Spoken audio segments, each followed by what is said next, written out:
I know what you're saying to yourself.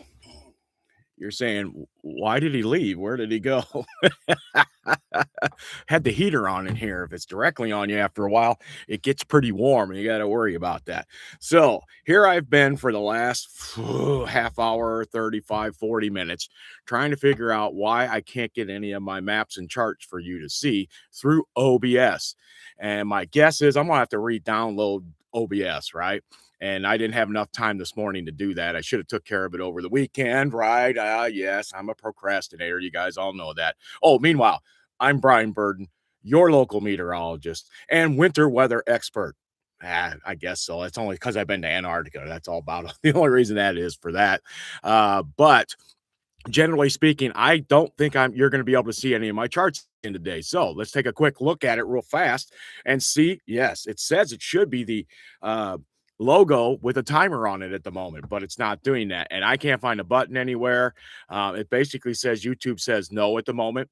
And that means I can't show you a lot of charts. That means it's going to be a lot of yakking again today while I look at things on the screen and try to explain to you what I'm seeing without showing you what I'm seeing, right?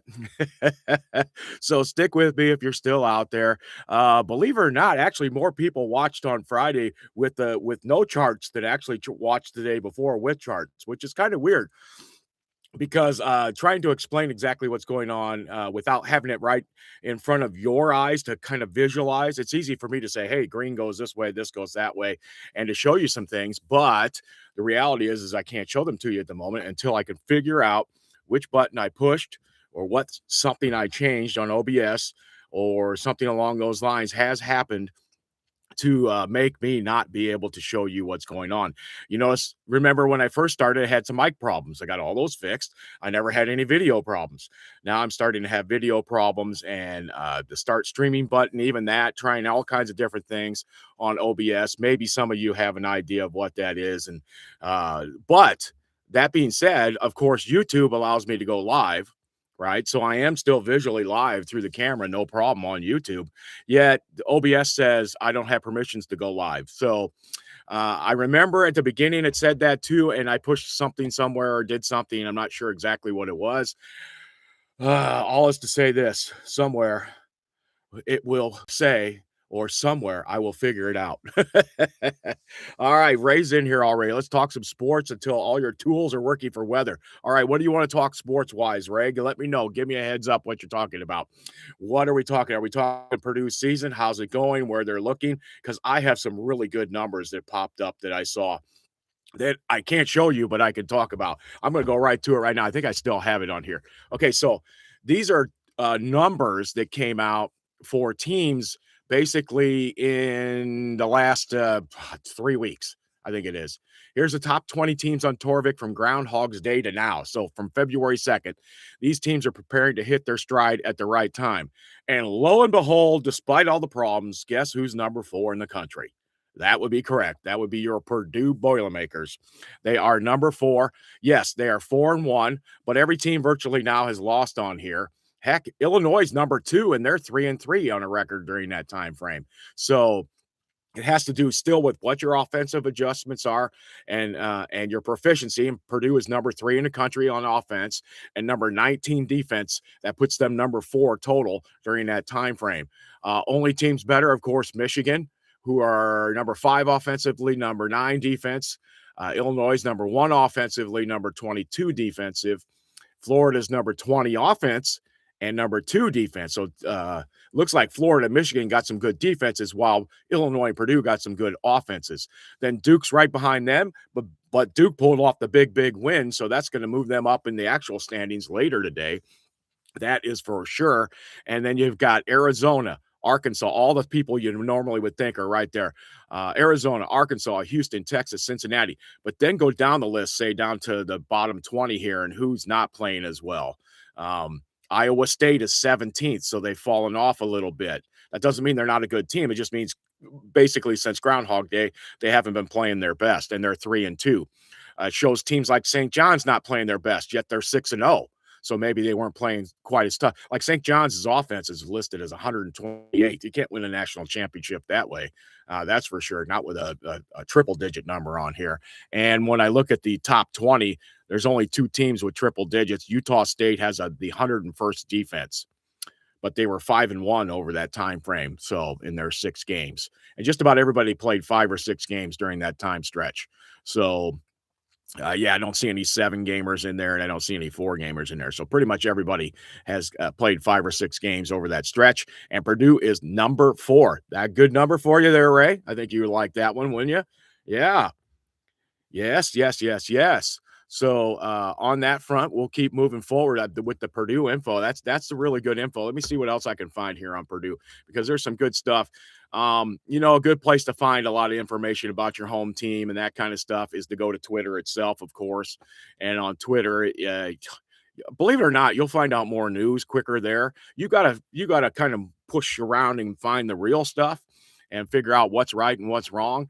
But and then I always go with what I tell you: wait 24 to 48 hours before you make a decision on anything you see. I see so many people jump on here within an hour or two of something happening, and literally 3 hours later, we find out that they are totally wrong. That happens so often. But the news does tend to hit on the Twitter, the old man way to say it, on the Twitter, so to speak, earlier than most everybody else. So, you go to Twitter, you're going to find it quick. Some of your news, CNN, those guys, they don't get it right away. They got to try to verify they're on there trying to do that kind of thing. Sometimes the verification comes on Twitter much faster. And then the news makes the decision to wait till 6 o'clock to tell you. It just depends. A lot of different things. But, if you are on the Twitter, you should be able to find out things a little bit quicker. But you also got to remember there will be people out there immediately poking around trying to figure out ways to deceive you. And that goes from all sides of the spectrum on that. So you have to wade through and really, truly try to figure out what's going on. Like the shooter that was at Mar-a-Lago this weekend and was there with a gas can and a shotgun. And, first aspects are the entire family is just a Christian family and they must be Christian nationalists. Well, hold on a second. All you're doing is looking at one page of something and trying to figure something out about somebody within hours of this actually happening. We'll find out some more details. Sometimes we don't find out enough information to really say. The one that interests me is the shooter from Las Vegas, the guy who broke out the window above the big old concert that was going on and started shooting into the concert. We still have not heard anything about why he did what he did. But that man took in a bunch of weapons and shot a lot of people, and we still have not heard. That's one that intrigues me, that kind of thing. Some of them are pretty obvious. You just have to look at how the person is and what they've got all over their posts on the internet, and you'll find out pretty quickly. But still, wait a day or two because there's people diving in, trying to figure out and trying to guide you in the direction they want you to go instead of just finding out what the actual news is, right?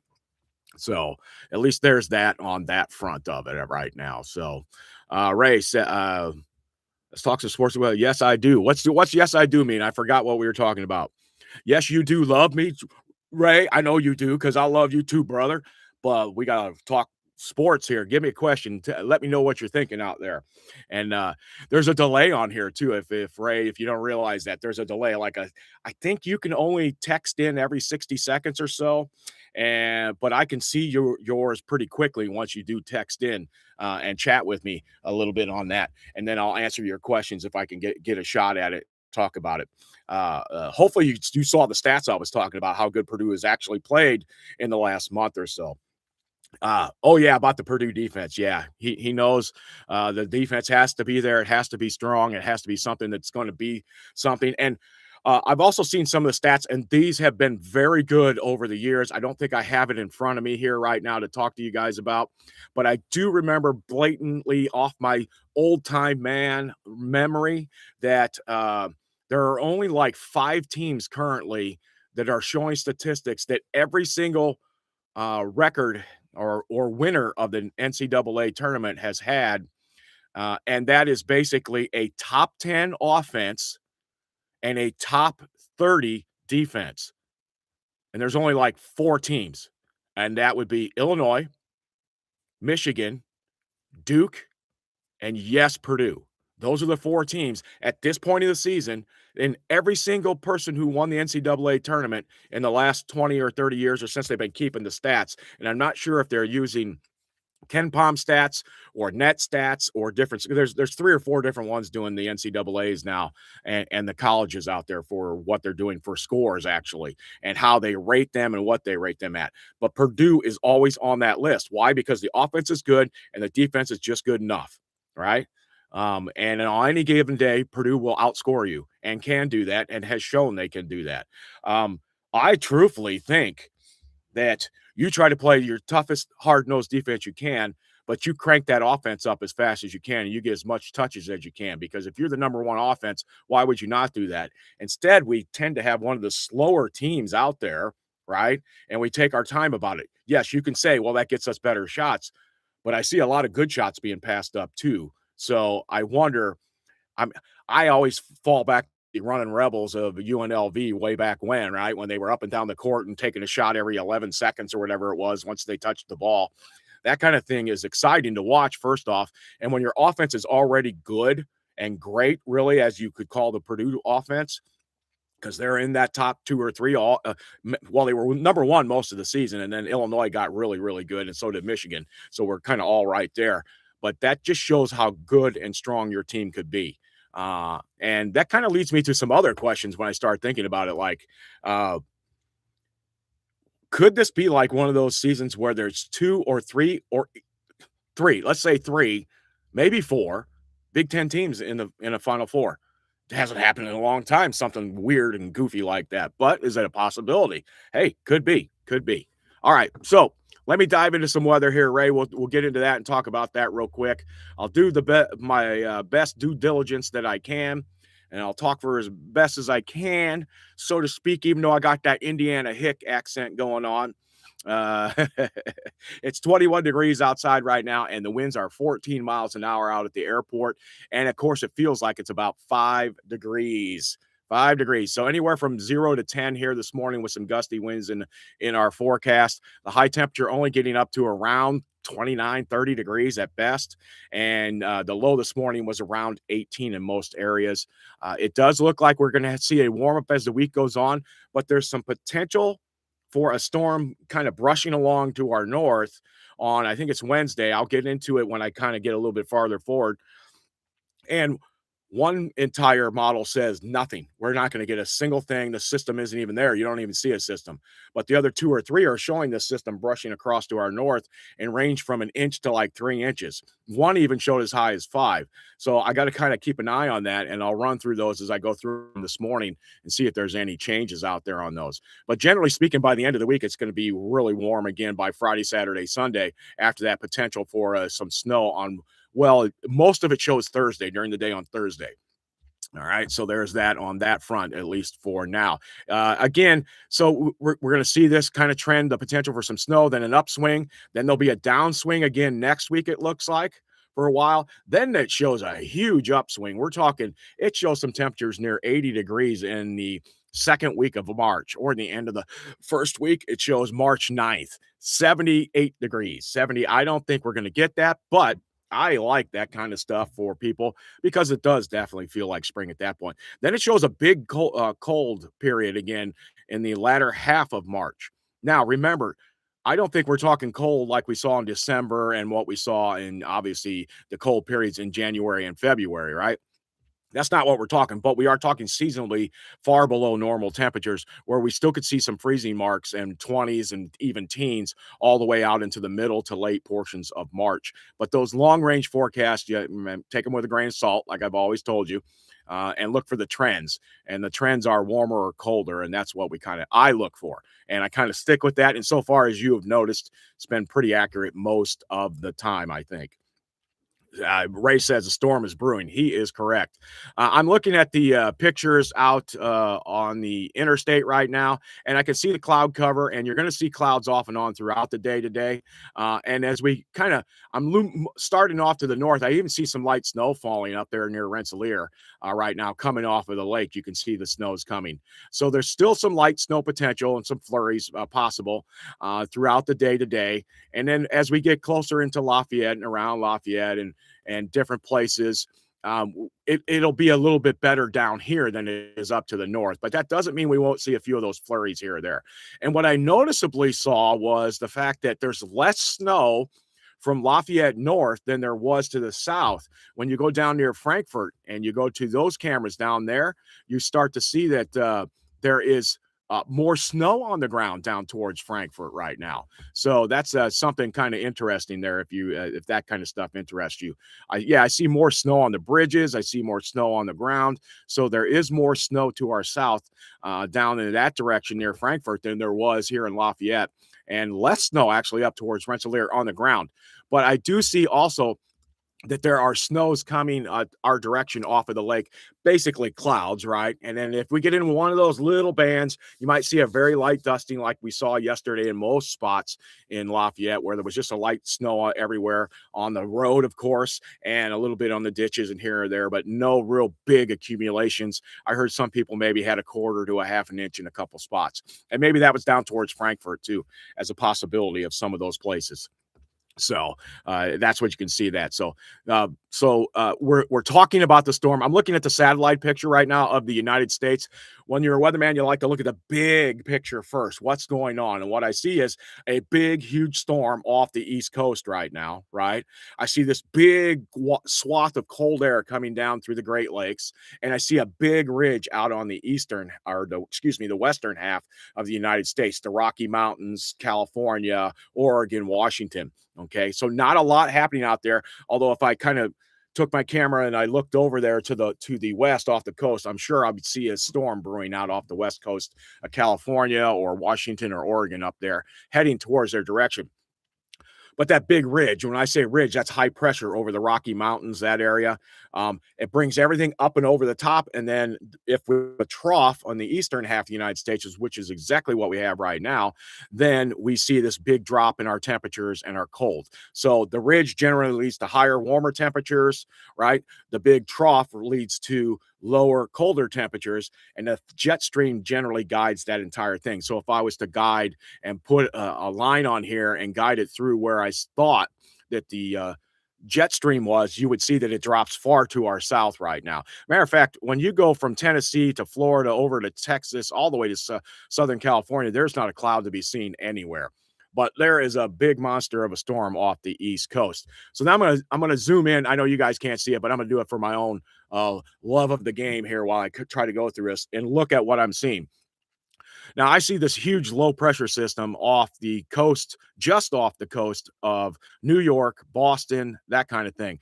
I see tons of clouds being forced in from the ocean onto the land, and it's already cold there, right? So, except for right on the coast, and even some of those will still get some snow. Heavy snowfall is going to occur all along the corridor from basically Washington, D.C., all the way up to southern Maine and into Maine. People up in Maine are getting tons of snow too. I can see here right now. Lots of cloud cover, lots of precipitation coming in there. But what we don't notice when we see a system that's not near us is how does that affect us? And what you can see on this when you start to look at it is the flow around us is straight down Lake Michigan, which fits exactly with the western side of a low pressure system. So the low is big enough, it's pulling clouds and moisture in different areas. Are we going to get snow from this? No, we could get some snow, very light flurries off of the lake from it. But generally speaking, the snow stops in Pennsylvania somewhere, right? It's all kind of confined to the coastal sections there. And we have seen already places with 2 feet of snow being reported. So I saw yesterday people saying, oh, they overdo these storms all the time when they're on the East Coast. But this thing is exactly what you would want for that type of storm. It's 20 to 50 to 100 miles off the coast, depending on where you put the low pressure system. It's in the exact spot to pull up all this moisture and all this moisture coming across. If the low's a little bit farther like say it runs right over New York City, right? Well, then it pulls moisture in different places, but maybe not as much in New York City. But right now, it's a slow mover moving right up the coast, right there, and they are getting plenty of snow. And remember our last snowstorm where we had the very light snow? This is a very heavy, wet snow. They call it the Widowmaker snow for a reason because you go out and you have a heart attack trying to shovel it. Because not only is it 20 inches deep, right? It's also very heavy and wet, right? Heavy and wet. So, let's keep an eye out there and say some prayers for the people along the East Coast. Maybe you had a trip planned there in the next day or two. Gonna be hard. Gonna be a while for them to dig out. That is for sure. But meanwhile, in our neighborhood, I see lots of clouds coming straight down Lake Michigan, heading right towards Lafayette, and we're gonna see those throughout the day today. You might see a few spots of sun here or there for sure, but you're gonna see a few flurries with this or a batch of snow, but no real accumulations really expected. I also see a big batch of very cold weather out to our west. It's showing up on the infrared satellite. And remember, infrared is your temperatures. And I can see big pockets of temperatures below zero in Iowa and Minnesota right now, currently. So that's where it is. But for us, just those clouds coming off of the lake. And then if you go back out the picture, out one shot, and you go back to the continental sector, which I was looking at before, I can see that, again, if you go to Missouri, Kansas, parts of Illinois, even, it's clear out there. Right. All of Iowa, all of Minnesota, except for the northern portion, was pretty much clear. And that hence allows the warm air to escape into the atmosphere, so to speak, because it doesn't have a blanket over it to hold it in. And then everything gets cold near the ground. Okay. So uh, that's what we're seeing, at least on that front, with the low pressure system off the East Coast and people getting 2 feet of snow over there. But what about us? Here we are, 23 minutes into the show. Right. I haven't been able to show you a chart, and all I've talked about is Purdue basketball and the big storm on the East Coast and us getting some flurries from this thing all day today. So I'm going to run through the charts. I'll probably go through them a little quicker because you can't see anything. But what I'm generally seeing is, again, the lake effect snow is coming straight down the lake, and it looks more or less like it's lined up for Logansport more than us. But here in Lafayette, and then like over towards Attica, you might actually be in the sun, because there's some open skies over that direction and the way the winds are set up. And there's a high pressure system that's settled in over Arkansas and is moving along to our south. And that's going to allow the southwesterly winds to come in and start to try to warm us up as the week goes on. Meanwhile, a quick little bump of a system comes through Tuesday night through Wednesday, one of those clippers from the north, but we'll be just warm enough when it comes through. We could get a couple spurts of rain out of this thing right now. The HER is starting to show that, and it just pops up like right on top of Lafayette and then moves to the south as that little front goes through. All right. And I can see that we are right near the temperature line. We're going to be like 35 at this point and 32 and falling. So could start off as just a little bit of light rain and then fall into something that could be a little bit more dangerous as to some ice potential with that. And I'm gonna zoom in for my look to see it a little closer. And then I want to see if there's any ice potential in here. No pink pops up on the map at all. So all I'm seeing is some light green, and then it moves through. And the timing is tomorrow. This would be at 10 o'clock tomorrow night, 11, 12, and then it's pushed through by 1 in the morning. Okay. But what are my temperatures during that time frame? They got to be right at or below freezing, right? And it does show just a hair of some accumulation of freezing rain, but it shows it south of us, down towards Putnam County and down towards Terre Haute and to the east of Terre Haute, at least on that front. When we look at that, so I'm gonna look at my temperatures during that time frame, and what am I going to find? And sure enough, I'm going to find temperatures because tomorrow we're going to warm up just a little bit more than today, and tomorrow we're going to get somewhere into the upper 30s, right? Probably 38, maybe 40 if we can get off of the trend of the clouds coming off of Lake Michigan, right? And we're going to get that southerly flow, and it's a strong southerly flow. It's going to try to pull the warmth up, but it doesn't quite do it. Then that clipper system jumps through, and when it comes through, our temperatures are 36 to 39 in the local areas, what I'm seeing. And obviously that's generally a rain temperature, but something to keep an eye on, because what's going to happen by 2 in the morning is bam, we fall below freezing. And what will that do to the roads in the early morning hours on Wednesday morning? Wednesday morning is as far out as the HER goes at this point. So mixed clouds today, maybe clearing off tonight, looking pretty decent tomorrow morning. Then in the evening, tomorrow night, something popping up right on top of us with that system that goes by to the north. And it could, if it is a little mixture of some rain and a couple flurries at the end, you could see some icy roads Wednesday morning. So that's something to definitely keep an eye on for us for that extended period. And the temperatures on the NAM are actually even just slightly colder, 29 to 30, 32, 33 during that time frame. So it leans a little more towards snow. Let me see if I can find out what it actually said for precipitation types on the NAM during that time frame. Okay, so Tuesday 18Z, it shows the front coming in from the north. Sure enough, by 3Z, which it's north of us, but it wants to keep it all snow, but it doesn't really get us. It doesn't show us getting anything. So the HER has pushed off some precipitation, actually almost a east to west version off of the tail end of the system as it goes by, where the NAM says that's all going to stay just off to our northeast. And I'm talking northeast. I'm talking like Monticello may still get some snow out of this. Because it does show snow in Monticello on the NAM, but no snow in Lafayette at all. No colors, no nothing on there. So there's that potential. And it shows temperatures a couple degrees colder. So you can see how you can get some variances in these very easily. And then when I go out a little bit farther and I look at a different model for tomorrow, let's say we go to the exciting European model, which wants to show us all kinds of different things, precipitation wise, and get over the top, it seems to me. It always has seemed that way to me anyway, that it's over the top.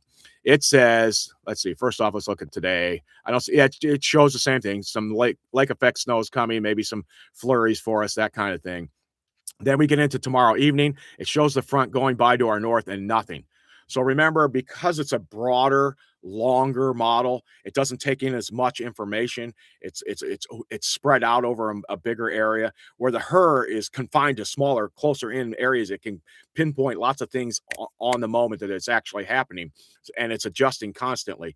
The European is more spread out, and so it doesn't. What it does, it has a tendency to show lots of stuff around your low pressure systems, but doesn't catch up things on the periphery farther out from the low all the time. And that's what this is showing. It doesn't even show snow in Indiana on the European model. But what about Thursday? Thursday is the system that this one pops up pretty decently and shows snowfall coming in. And on Thursday, boom, goes by pretty quick. Let's see what the timing is for start. Actually shows the first snowfall starting somewhere around 1 o'clock in the morning, Thursday morning, continuing pretty heavy during the early morning hours going to school, and then starts to move away by noon. All right. Now, let me see what I can see for snow totals on this for that. What does it say? Winter snow accumulations. Just shows us an inch. So that's a pretty quick moving system, at least at this front. Remember, I said there was variations from an inch to 5 inches, depending on which model we were looking at. Okay, so that's the European model. What does GFS say? Hey, GFS has backed off. It only shows us with a half an inch during that time frame. But does it keep the system being stronger? Nope, it doesn't. And I'm curious as to where it put the precipitation on it. Let's see here. Okay. So the GFS, the global model, it has a much weaker looking system than the European does. So that system on Thursday looked pretty decent yesterday on both of these models, is getting weaker and weaker as we get closer. Here we are on what day is it? It's Monday. So we got Tuesday, Wednesday, Thursday to keep an eye on it, see what happens. By tomorrow afternoon into Wednesday morning, we'll know for sure if this thing's going to pop anything at all.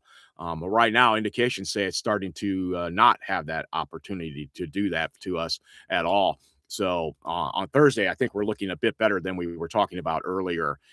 Last week, I think I talked to some guys yesterday on Sunday about the snow coming, and I got a question from 1 or 2 people about snow coming on Wednesday into Thursday. The next big system after that Thursday is the following Thursday. No, this is Thursday 26th. Okay, I'm back to the time frame. There we go. That system goes by.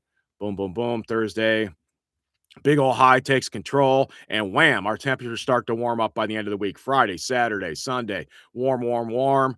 We cool off a little bit going into Sunday, and a system pops up on Sunday evening, and this one is more southerly.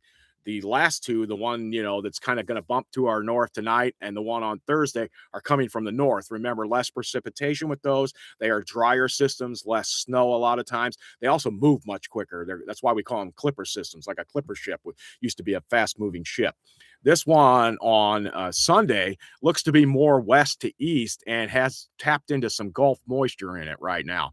Let's see here. Boom, boom into Monday looks very heavy, and then there's a big swath of ice in this coming on Sunday into Monday. So this storm has me, and then the rain, and then there's rain mixed in with it too. So you could see a little bit of everything with that storm on Sunday. Potentials for there. It shows all snow right now until Monday morning. Then it shows some potential for ice early Monday morning. And then by Monday afternoon, we're into rain. So it could wash everything away. But that means Monday could be a pretty tough commute. We'll have to keep an eye definitely on that one. It's a week away, but something to watch. I'll bet the timing pushes it back.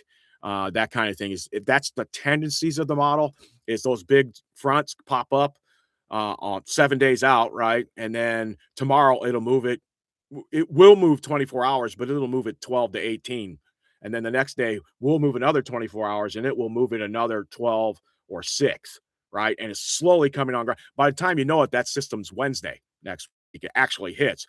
But sometimes they nail it too. So we'll keep an eye on that one, right? High pressure digs in then through March 4th. Really warm, looks like March 5th. Some rain potential there, here or there, spotty, but very warm temperatures in the 4th, 5th, 6th, 7th time frame here. The 8th, all I see is a southwesterly flow and a southerly southwesterly flow for us during that time frame. And then there's some rain very much set up at the end. But let me look at the actual temperatures on here for the GFS and what it shows and what I'm going to see during that time frame. So we've got the temperatures cold enough. That Sunday system, let me go look at that thing right away. So Saturday, we're going to be in the upper 50s to near 60, right? On Saturday this week. And then the temperatures are going to drop off pretty cold for Sunday morning, and we're just below freezing. And it's just below freezing. The freezing line is down south of Terre Haute. And then we just pop around 32 to 33 all day on Monday. Excuse me, Sunday and Sunday night. We're just hovering around that freezing mark, right around that point, just below it, where the snow could be. And then it warms us up just a little pocket right at the end as the system goes through on late Monday into Tuesday. And then it reinforces some cold for a little short period before we see the high come across. High pressure and control midweek next week, which is basically Tuesday afternoon through Wednesday into Thursday. And then by Thursday, the high has just set up the southwesterly flow, and we are just going to start cranking our temperatures up. I see 50s right away at the end of the next week, 60s, 70s on Saturday next week. Wow. Maybe even a pocket. There's that pocket of 70s. Saturday, Sunday, warm next week. It's going to feel like spring next week. So spring is on its way based on this. As long as everything stays on track, we definitely see a spring look next week by the end of next week in the middle of March, all the way through the middle of March timeframe. It looks like that. I'm going to pop the European numbers on here real quick just so I can see those and see what it shows for Sunday. Does it go out all the way to Sunday? It does not.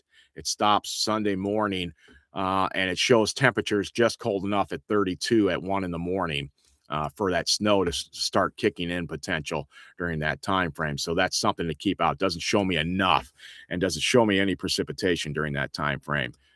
Yeah, it does. It shows the low, but it kind of shows most of it just to our north right now. So it's one of those systems that we'll have to keep an eye on for sure, developing, tapping into the moisture to the south, moving west to east. And we're just kind of along where the freezing line is. And then when you get those kind of systems, you can see a little bit of everything. Definitely potential on that one to watch out for. So on that system right there. So that's what we're seeing there. Ray says a storm is brewing. He's definitely right on that. We've got that. We've got that set up. I'm still bummed that OBS is not pumping out what I needed to pump out and what I want to look at to show you guys. I will change this and have it fixed by the next show, which tomorrow's show maybe I may have to delay that to like 10:30 or 11 tomorrow because I have to go to physical therapy in the morning tomorrow morning. And I don't think I'm going to be back home until 10 to 11, depending on how long it takes. I don't know how long it's going to take. So, and then I'll pop in. I'll try to get some stuff. Maybe I'll do a half-hour show for everybody. We'll talk a bunch of weather and then whatever's happening real quick. Maybe it's a half hour to an hour show. And then hopefully Wednesday, I'm back on track for 9 o'clock every morning. All right. So we'll see how that goes. But right now, physical therapy, and I got to get to that. Anything to help me out during this time frame, getting through the pain. They've upped my medicines. I'm hoping that's going to work. So I'm slowly building into new medication at a higher level. Sometimes when you jump into the new medicines too quickly, you feel even worse for a bit because you've jumped. You know how that is. You're taking on more, and it can do a little bit of quick damage to you feeling wise when you jump from one level to the other. And I've seen people do that, jump from 150 to 300 milligrams twice a day instead of 150 once a day or 150 twice a day, and they immediately get a little sick. So they go, I can't handle this.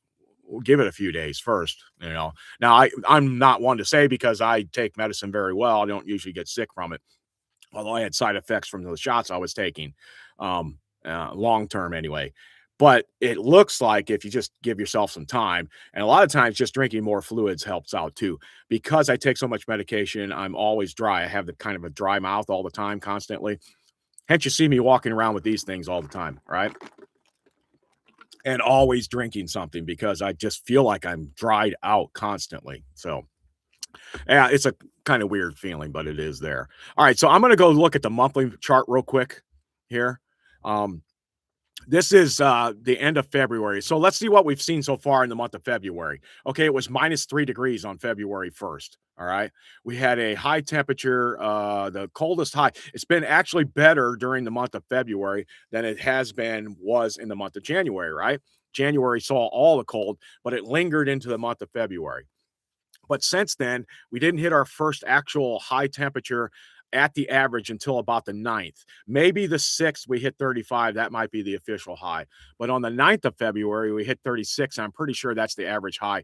And the next day, the 10th, we hit 52. So since then, it's been 41, 43, 51, 48, 56, 60, 58, 69, 64, 52, and then we've been back into the cold again. So, and we've seen this ups and downs. I told you we'd be really warm last week, then we'd be cold this week, and then we'd be really warm by the end of the week. And it's all still kind of panning along that trajectory, right? So 29 today, 39 tomorrow, 42, 43 on Thursday, and then 58 on Friday and into Saturday. I think we'll be pushing 60 degrees, okay, by that time frame. Then looking into March, you're looking at highs back down at normal or below normal. Remember that system might come through, but then it warms up by the 6th or 7th of March, by the end of March. Okay. So the first week of March looks pretty chilly right now. Maybe Tuesday and Wednesday get to the average high temperature. But we're going to be basically mid 30s where we should be upper 30s, at least just by these numbers looking at them. Wednesday shows 44, but then it drops right back down to 30, 31 for the high on Thursday and Friday. And then Saturday, all of a sudden it goes from 32 to bam. How does Roger say that? Bob's your uncle. 70 degrees on Saturday, 75 on Sunday, the 8th of March. 77, 76, 65, 57, 50. There's a little bit of cold in the middle of the month. The 17th, 18th, and 19th show some temperatures back into the 30s for highs. But all of these temperatures are above normal for the entire month, except for a few days early in the month and a few days in the middle of the month. Now, that big warmth does drop off and goes back to more seasonable warmth, which is going to be 40s and 50s. After that cold in the middle of the month, at least based on this. All right. So that's what it shows there. And then if you want to go out a little farther on that, you can just kind of get into the averages. We're talking, remember, early April, the average high temperature is only like 57 to 60 degrees. By the end of the month, though, it's 67 to 70. It bumps up like 10 degrees on the average during that time frame, just to give you an idea of how the month of February, March, and going into April are going to look like, at least for sure. Uh, so we'll have to see, and we'll have to keep an eye on all this information as it goes through and what we're going to be finding out and what we're going to be seeing. Oh, I wanted to hit a couple of the local things too before I get you guys out of here about the stadium. About the stadium for the Bears. All right, nothing's been written down in I mean, they've all gave their presentations and they've talked about it and what they want to do. Uh, and what does Indiana do and what don't they do and what do they get out of it, that kind of thing. I've kind of looked at a map, map guy, where this is, where they want to put the stadium is literally right off the South Shore line, which would be something you'd want to do, which means the people in Chicago can get to the game in like 20 minutes from downtown Chicago, I think, right through that route.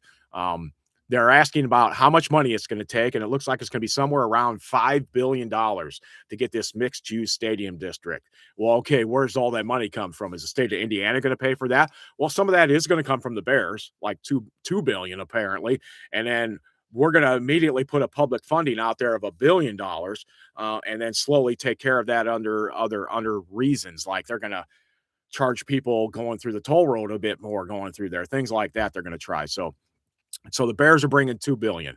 Will Indiana kick in state taxpayer dollars? And again, what the Indiana is going to do is they're going to go ahead and they're going to put an annual bond payment out for this. This is exactly what they did with the Colts Stadium, Lucas Oil Stadium, and that did very well for that project. And they're going to try to do the same thing here, but they're going to renegotiate the lease for the toll road, try to get some more money out of that. And it was last amended in 2018, so they think they can get $1 billion of the dollars out of that. And then they're going to how would the Bears bonds be paid off? Well, again, besides that toll road, a variety of local tax increases would be levied to pay the bonds. Porter and Lake counties would add like 1% food and beverage tax. Hammond would adopt a 12% admissions tax for stadium events, and Lake County could double its 5% total tax to people also. That means the rest of us don't pay much in the state, although it's still part of the state bill, right?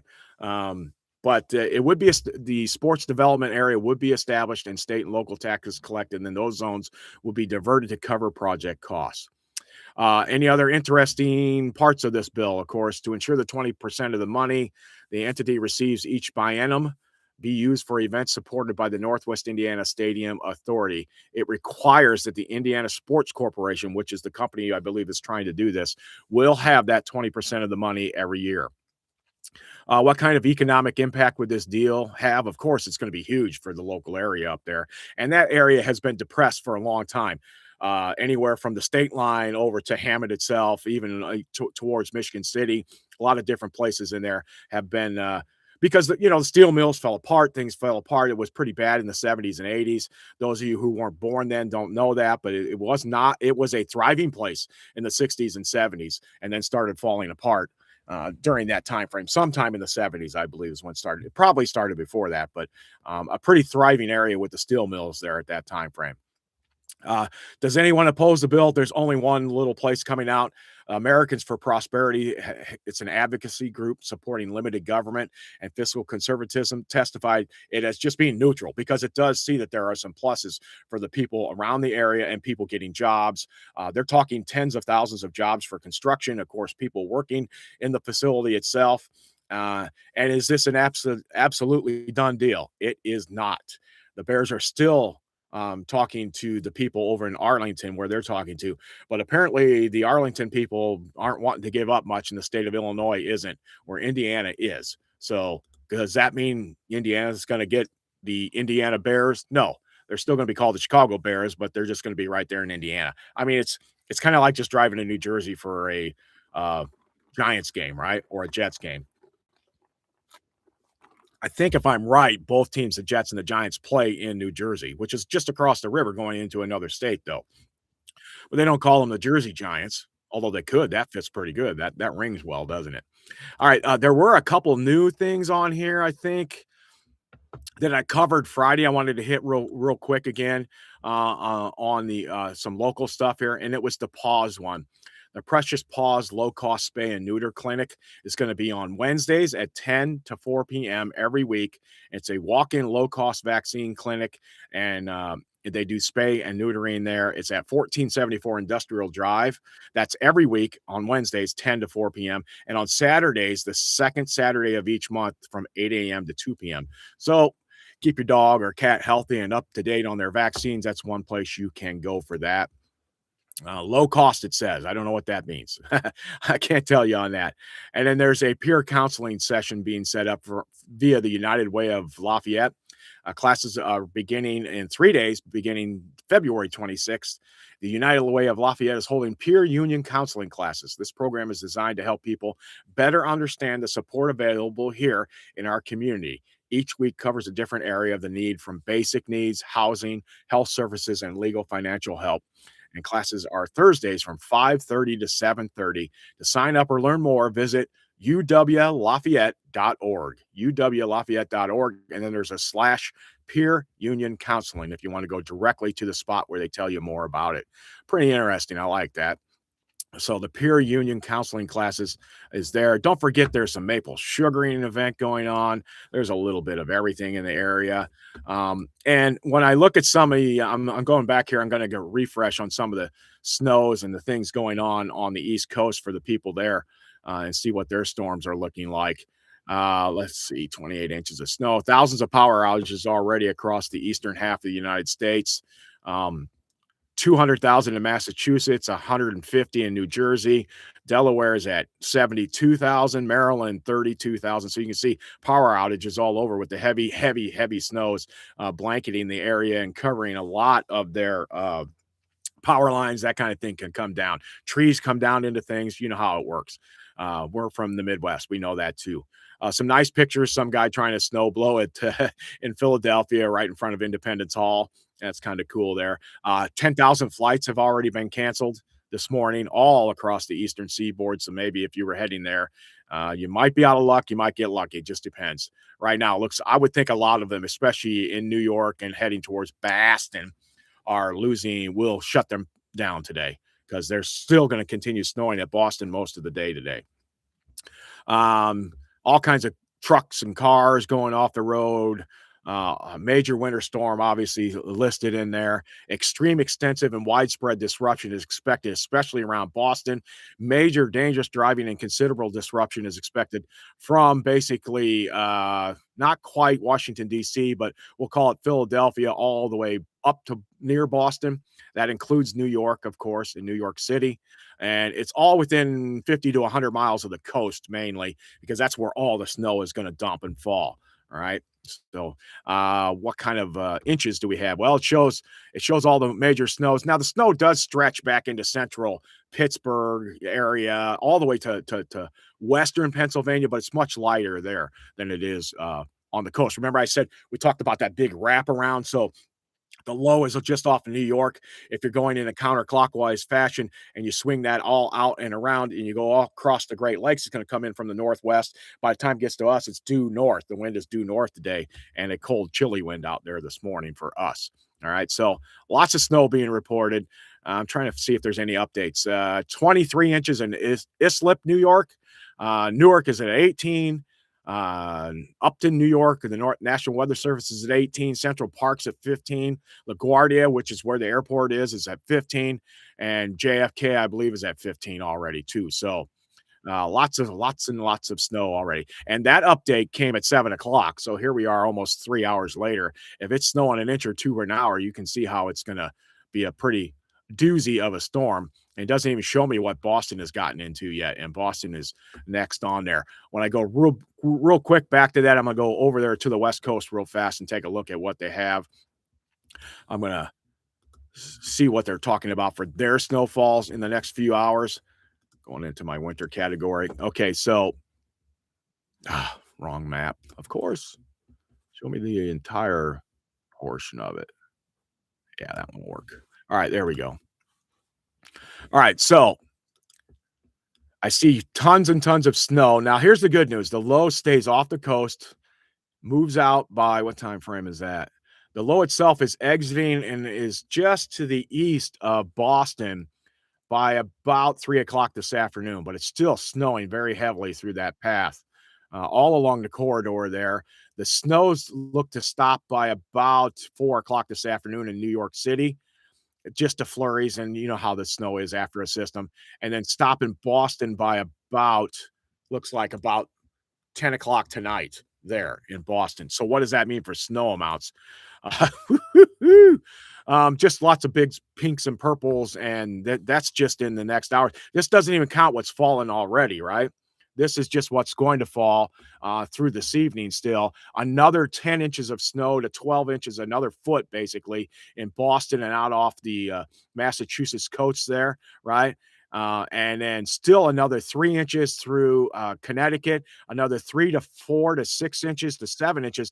The topography right along the Jersey makes it perfect for snowfall there. 7 inches of snowfall in Jersey, and right up to New York, where they see another 4 inches, and they've already had what, 15 to 18. So just about everybody getting close to 2 feet of snow anywhere within 50 miles of the coast, and still another foot to come in the Massachusetts area, Massachusetts, Boston, going to Boston. So that's the big storm update for them there. That's what we're seeing. That's what we're looking at. That's what you are seeing. I have had a great morning. It was great to have talked to you, Ray. Hopefully, some more people will see this and start looking into it. I will try to figure out how to get these stupid charts worked. I think I'm just gonna have to reload OBS probably, and it'll probably come back on and start working just like it should. It's funny because the other couple times when I couldn't get the microphone to work, I I turned off YouTube and turned it back on, and it started working. That didn't work for this. And every time you turn off YouTube Live and you come back to YouTube Live, it's a different moniker. And I've already put all kinds of stuff on Facebook to tell people where to go to look at it. And the Addy is now different, right? Because you've changed. You've stopped one live shot and come back to another live shot. So no luck. At least you can see me through the camera, and YouTube is allowing me to do that. I might have to put a TV screen behind me, I think, here at this point, so I can show you that, and then just go straight that way, right? What do you think, Ray? We'll have to do that. All right. Ray, have a great day, everybody out there. Remember, tomorrow I'll be a little delayed, and I will come back on Wednesday for sure. But tomorrow, maybe around 11 o'clock, if I can get to it, we'll come on for a half hour, and let you know what's going on weather-wise. That's it. Everybody have a blessed day, and we'll see you again soon.